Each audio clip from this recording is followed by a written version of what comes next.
Hello and welcome to Menno Minis. This is Denise Welling-Peterson, and I am the creator of the Use Your Cycle method.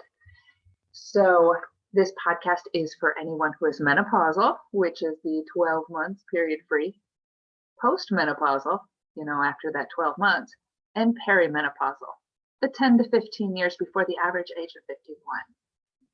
It happened before with hormone upset.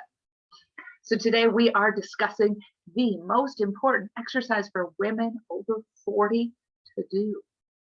Are you ready? Are you excited? Do you have your pen out? Are you ready to take notes? You don't need to take notes. This is a pretty simple one. But before we talk about that, let's just do a little background.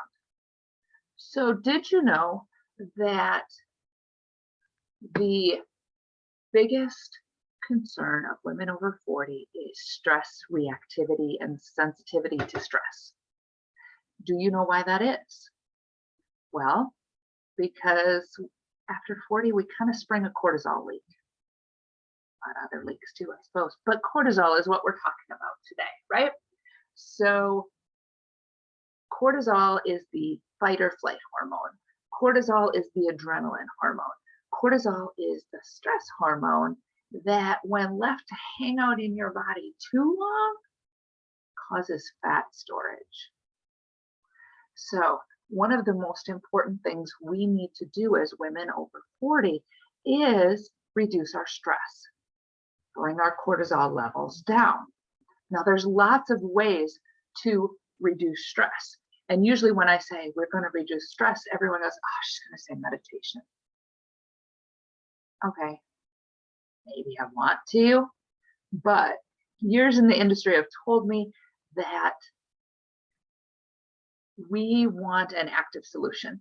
People are not paying me to learn to sit. They are paying me to learn to do something. They want to do something. Do. We're all about doing. So I'm going to start out with a doing way to reduce cortisol and stress. So let's get some insight on this. So where does cortisol come from? Cortisol is the fight or flight hormone. Cortisol comes when you're stressed, when you increase your stress, right? So it might be, 10,000 years ago, we needed cortisol to run from the saber-toothed tiger, right? To stay alive.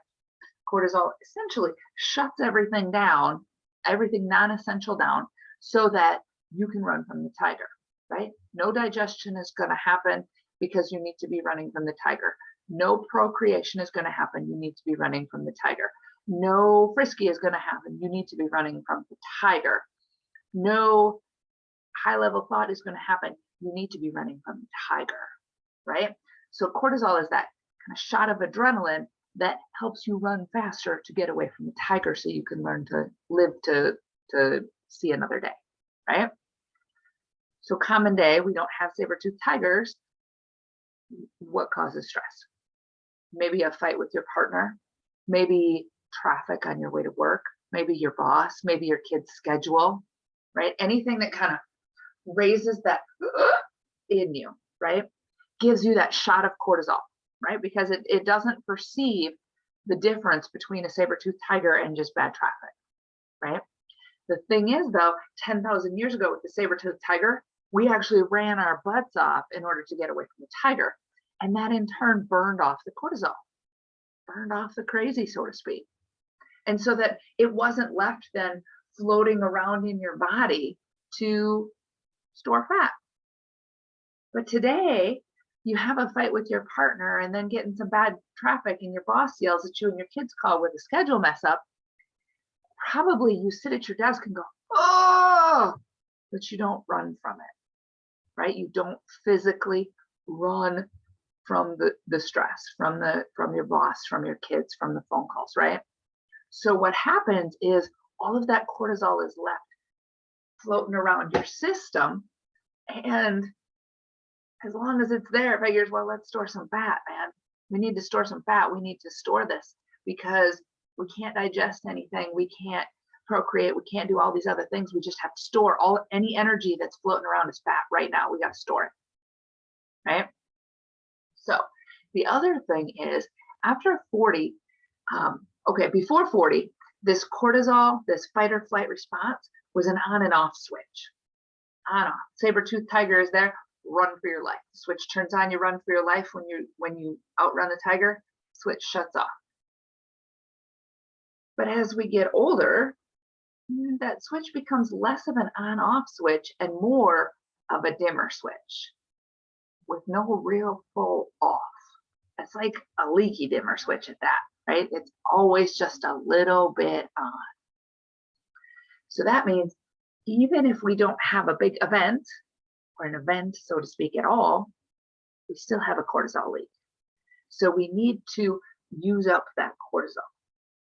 So there are lots of ways to do that, but one of the exercise ways to do it is to take a stroll. A stroll. A stroll. Stroll. A stroll. A stroll is a slow walk.